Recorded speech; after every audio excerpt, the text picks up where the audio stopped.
कहानी की शुरुआत दादी की राधा के लिए प्रार्थना से होती है, जो युग से शादी के बाद अब उसके साथ है।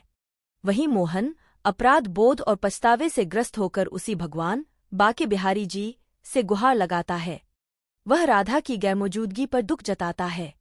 उसे लगता है कि उसके बिना उसकी जिंदगी बिखर गई है, खासकर उनकी बेटी गुनगुन की देखभाल के मामले में। उसका मानना है कि राधा के जाने के बाद से गुनगुन बिगड़ गई है। इसी दौरान राधिका अपने बेटे मनन की स्कूल पहुंचती है। उसे इस बात का पता नहीं होता कि वहां करती और अजीत भी अपनी बेटी का रिजल्ट लेने आए हुए हैं। दोनों माताएं अपने बच्चों के प्रदर्शन को लेकर चिंतित हैं। दूर गाड़ी चलाते हुए युग इस बात को लेकर परेशान है कि दादी राधिका को उसकी करतूतों के बारे में बता देगी। वह बाके बिहारी जी से किसी उपाय की मांग करता है। दादी युग का फोन आने पर राधा को बचाने की अपनी इच्छा और मोहन के साथ अपने अतीत के बीच फंसी हुई महसूस करती है। दादी द्वारा फोन काट दिए जाने से गुस्से में आकर युग उसे सजा देने की कसम खाता है। मनन के शानदार रिजल्ट पर राधिका खुश होती है, जबकि कोसी ग्रेड मिलने पर वह परेशान है। राधिका सगम को दिलासा देती है और तुलना करने की बजाय खुद के विकास पर जोर देती है।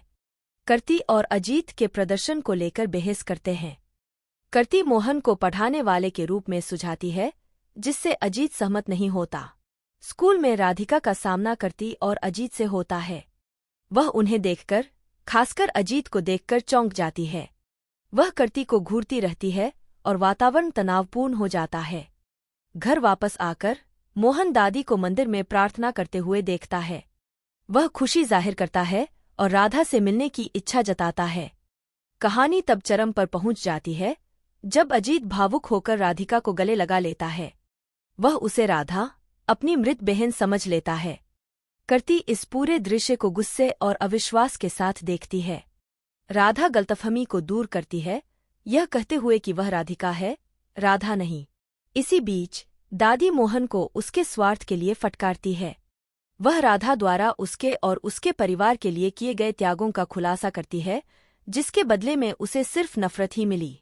अपने कठोर शब्दों को याद कर मोहन अपराध बोध से भर जाता है। दादी बताती है कि राधा अब खुशहाल है और उससे दूर एक सुखी जीवन जी रही है। यह खुलासा मोहन को परेशान कर देता है। कहानी एक क्लिफहैंगर के साथ खत्म होती है। मोहन अपने कार्यों के परिणामों और राधा के खुशहाल जीवन के खुलासे से जूझ रहा है। क्या वह अपने रिश्ते को फिर से जगाने की कोशिश करेगा? अजीत को यह जानकर कैसा लगेगा कि राधिका उसकी बहन नहीं है?